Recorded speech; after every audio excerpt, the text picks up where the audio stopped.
problem with saying that I could see Saquon finishing as RB1 this year. Let's talk about the wide receiver position. I went first on the running backs. I'll give you the honors for the wide receiver, and so you could talk about your boy. So this is my bread and butter here. I'm a wide receiver heavy kind of guy. I will draft 5 wide receivers before I even see or let a running back touch my team. That's just kind of how I am.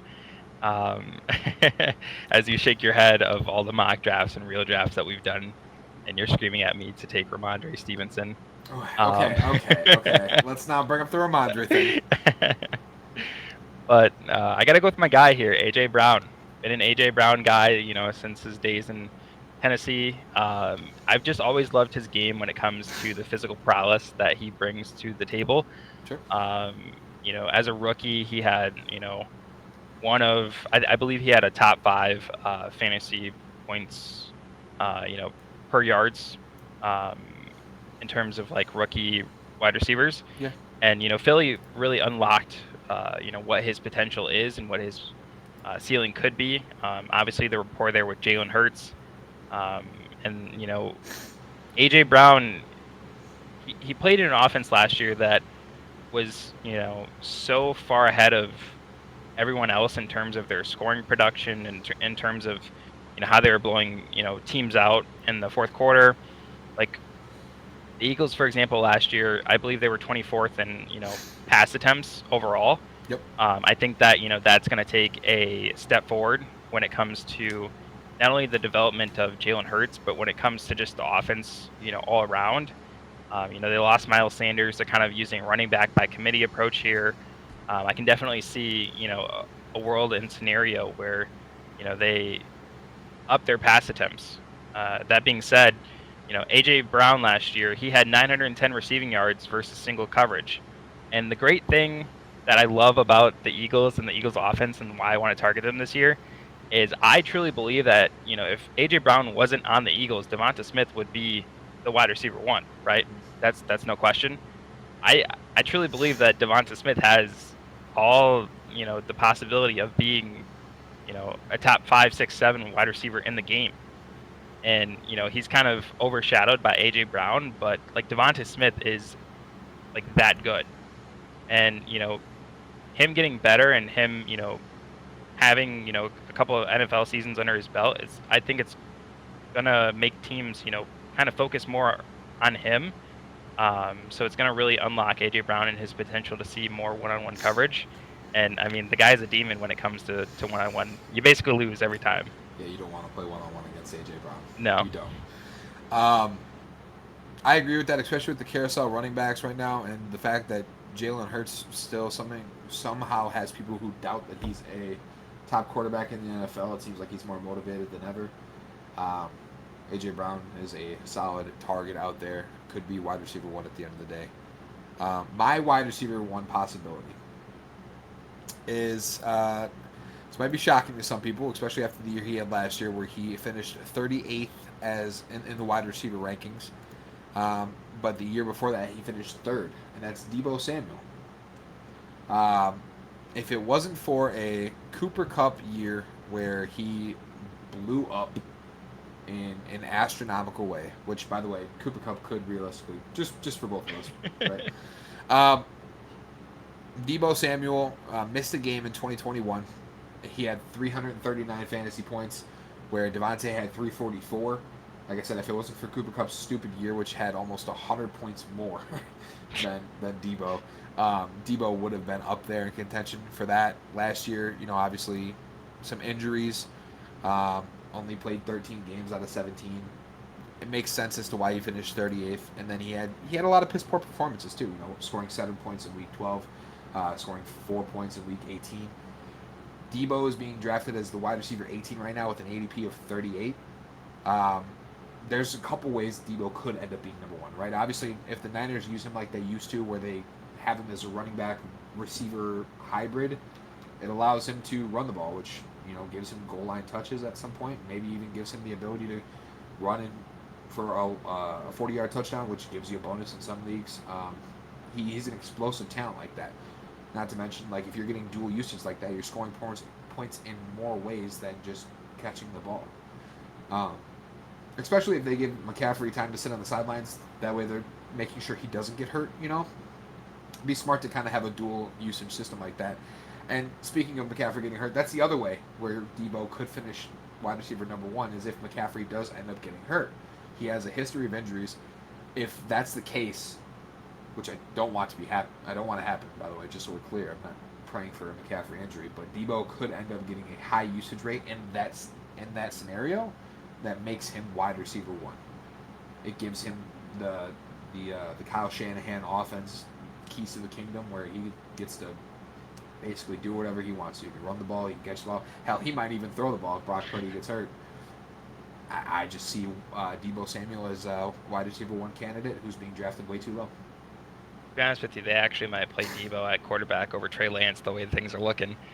But no, I do like that call. I'm an Ayuk truther, so Yes. shout out Ayuk nukes. Yes. But I love the point where you spoke about them giving McCaffrey time off. I definitely think that the 49ers are going to want to be able to have him healthy down the stretch. And then the last thing about Deebo is he's been sending Kyle Shanahan those pictures of him with his shirt off. So Deebo's got to be in top shape right now. Yeah. He's ready to prove everyone wrong. Love that pick. Absolutely. So my guy, if we go AJ Brown, we definitely have to go with his counterpart, DK Metcalf. So look, I know that the Seahawks added JSN. Like I know Tyler Lockett's a good player. Great player. Great player. Excuse me. Sorry, Tyler. But look, DK Metcalf. Here's the thing about DK, right? So he's as gifted as anyone in the entire league, right? 100%. Is DK good because he's that dominant physically, or do you think DK is good because he's great? I would say that early on I thought it was because he was just a physical specimen, but he has developed route running abilities that I didn't think he would be able to. See, and that's kind of like where I'm at when it comes to, the stand on DK. And then I also think that, I'm not going to sit here and say Geno Smith is a better quarterback than Russell Wilson, but Geno Smith sort of unlocked DK in the fact that, he gave DK the most targets of his career. He gave DK the most receptions of his career. And you got to think, when the Seahawks had Russell Wilson, they let Russ cook for a couple of weeks, and then they kind of shut it down, right? Yeah. And, Pete Carroll, he's kind of a boomer. It just is what it is. Shout out Pete Carroll. Shout out Pete Carroll, yeah. But to have a whole brand new quarterback to come in and then feed your wide receiver one like that. DK last year had he saw the second most red zone targets in the league last year amongst wide receivers. He had 27, and he only scored 6 touchdowns. When you kind of just think about the regression standpoint, like for DK Metcalf to be that big, that strong, that good, and that dominant physically. I can see a scenario where DK Metcalf, pops off and scores, 15, 16 touchdowns.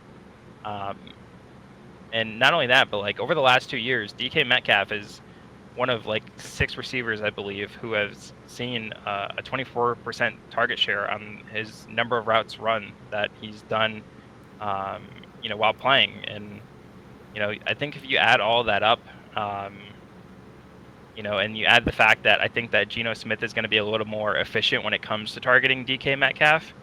I believe last year they only kind of connected on, I think it was around like 60% of, their targets versus, catches that were actually made.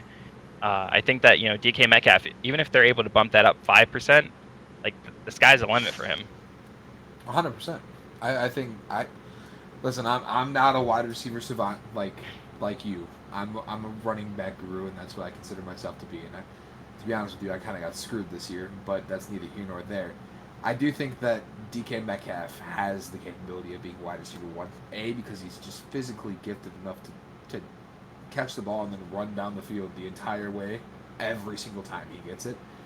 But Geno Smith is also another one of those quarterbacks who's kind of out there to prove himself as not just a one-year wonder and make sure that he's known as a guy who can do this. Like he said, the haters called, he hasn't called them back. And I love that quote, and I will use it one day on an Instagram post, I promise you. But DK Metcalf does stand out as somebody who could end up as a wide receiver 1 and should be drafted if he makes it to you anywhere near the second round, probably. Maybe not at the beginning of the second round, but towards the end of it, I could 100% see that. My second wide receiver